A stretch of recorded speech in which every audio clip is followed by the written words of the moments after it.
Okay, so the trifold journal using the Eileen Hull Notebook die and turning it into kind of a wrapped or a trifold effect is just going to consist of one full journal cover cut from the die, like it cuts normally. Then you're going to take a smaller piece and line it up so that it contains the spine and then just one section of the cover. So this is where this was cut from. And then, of course, I've already started cutting it down so I could show you how to attach it onto the book. So the width, this is the spine, so you're going to score over at 3 5/8 of an inch, which is what the normal cover would be. Then at 2 7/8, so that you create another spine the same thickness as this side. And then you're going to attach it like this. I did the two colors of paper so it would just be a little easier to see. So when you put this together, you actually want the joining tab to be on the back cover of the book. And then you'll fold that over the edge, and whatever kind of adhesive you use, this is just some repositionable adhesive so that I can just tack it down just long enough to show y'all how it does. And then see, it will do just like that. So once you have it to that point, which is what I have here, and just the little sample piece, then you'll start building all of your elements to go in the book. And it's going to have a back coin pocket type effect, which is what will be here. And to make that, you'll need a piece of cardstock that's 4 1/2 inches by 5 3/8 inches, scored on 3 sides. Then, of course, remove all the little corners and angle the tops. Then, if you want the thumb tab, which is the reason I put that there, so I could remember to say it. If you want the little thumb tab, then all you have to do is just take a circle punch and however deep you want it to be, and then punch your little piece out. So that's, super easy. But you don't attach that yet. Then you're going to build your accordion page element, and to build it, you're going to start with one piece that's going to be 7 3/4 inches wide by 4 7/8 inches tall. You're going to score over from one edge a 1/2 inch, then 3/4 of an inch. That's going to create your first little 1/4 inch gusset, and then this 1/2 inch is going to be your joining so that your page is bound behind that pocket, and then your gusset raises up nicely on this side.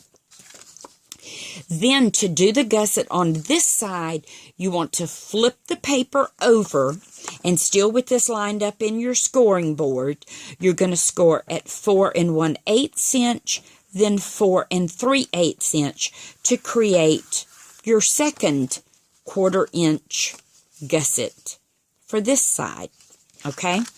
Then you're going to take another piece of cardstock that's 5 1/8 by 4 7/8. You're going to put it in your scoreboard and score on one side at 1 1/2 inches.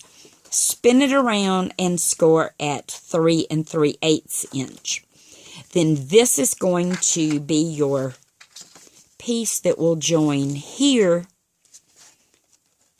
to make your third page, because you have 2/4 inch gussets here and a 1/4 inch gusset here for 3/4 of an inch.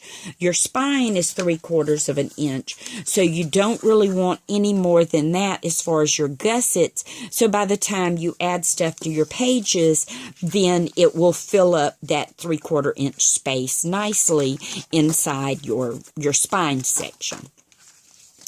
Then there they are.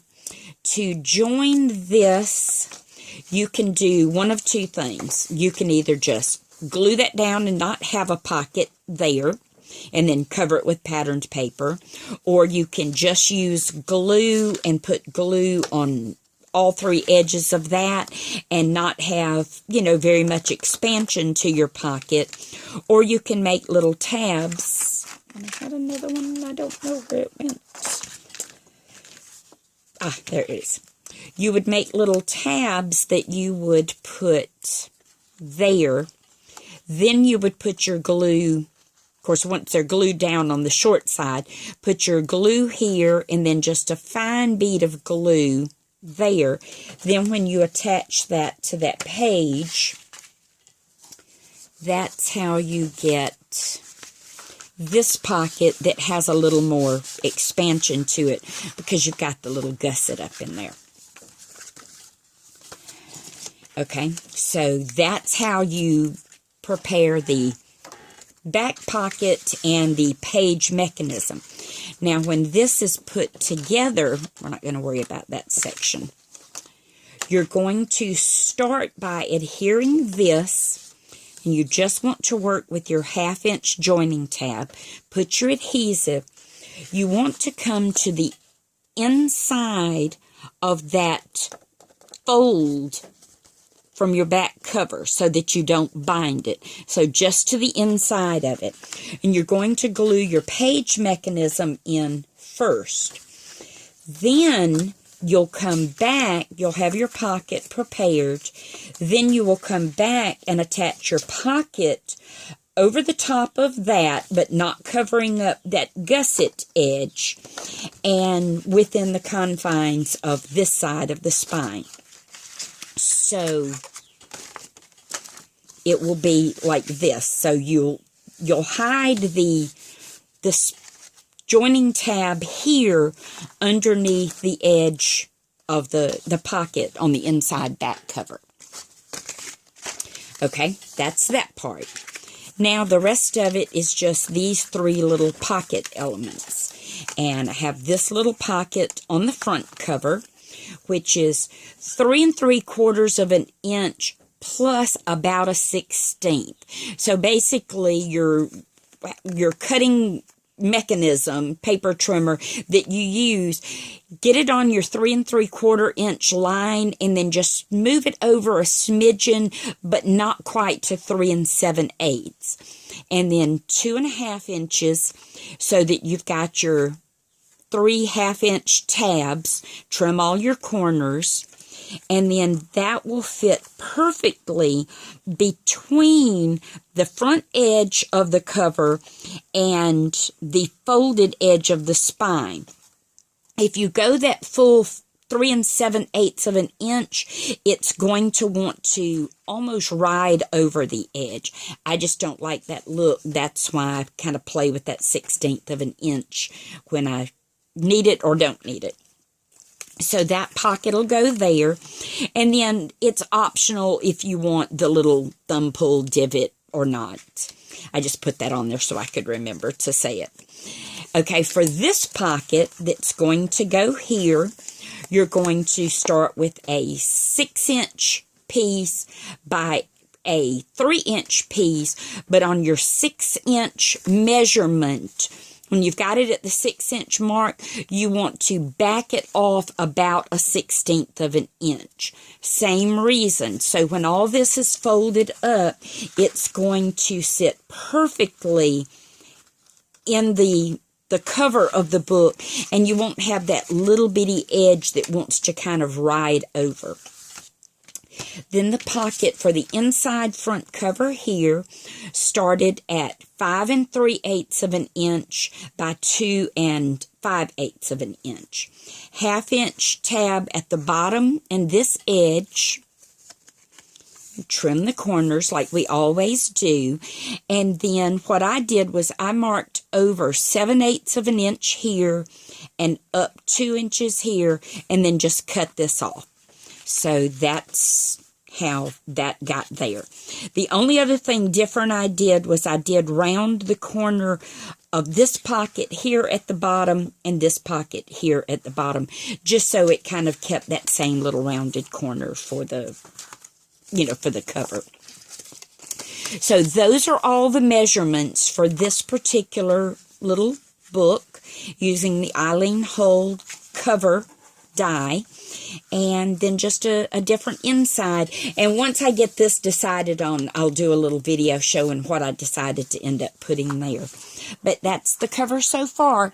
Now, on my little book here, you'll notice for my closing mechanism, I used one of these picture hangers. You can opt to use something like this. If you're going to use one of these, I would put it on after you've put your patterned paper here, but before you put any pocket or patterned paper here, so that you can cover the back side of the brad closure.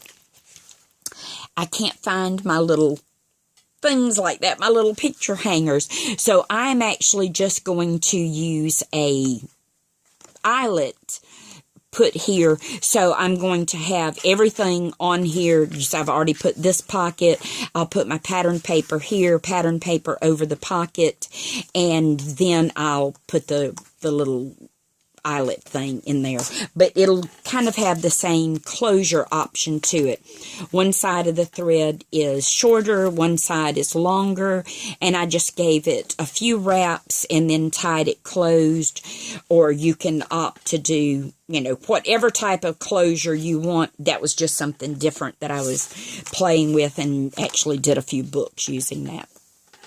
So if you want to follow along with the making of this one, get all of your parts cut from the instructions in this video, and then I'll do little short clips of how I work on all the different pages, and then you can follow along on those if you want.